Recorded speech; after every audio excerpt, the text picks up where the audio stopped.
Visoje Biblijoje yra vienas skyrius, kuris visiškai gąsdina daugumas iš krikščionių ir tiesą sakant, jis gąsdina ir mane.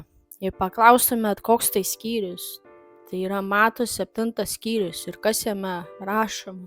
Yra toks žmogus, kuris prieina prie Jėzaus ir sako: Jėzau, aš tave pažįstu, aš tave myliu. Jėzus žiūri jį ir sako: aš tavęs nepažįstu. Tada tas žmogus išpažįsta jam: bet aš tai padariau būdamas žemėje, dariau tą ir tą.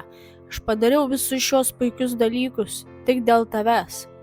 Jėzus toliau jam atsako: aš tavęs nepažįstu. Ir Jėzus jam vėl atsako: atsitrauk nuo manęs. Ir toje eilutėje konkrečiai sakoma, kad ne kiekvienas, kuris man sako: viešpatie, viešpatie, įeis į dangaus karalystę, bet tik tas, kuris vykdo mano dangiškojo tėvo valią.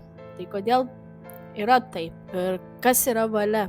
O tėvo valia yra, kad yra mums duota mylėti Dievą ir mylėti kitus žmones, bet ir daugumai iš mūsų to nedarom.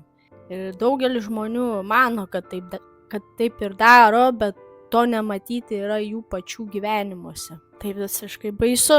Jie meluoja patys savo visą savo gyvenimą, o tada galvoja, kad jų pabaigoje galės meluoti ir pačiam Dievui. Tačiau Dievas nėra lengvai apgaunamas ir nemeluokit savo ir nedarykit to, nes viskas yra apie meilę. Tai mes esam pašaukti daryti ir mylėti.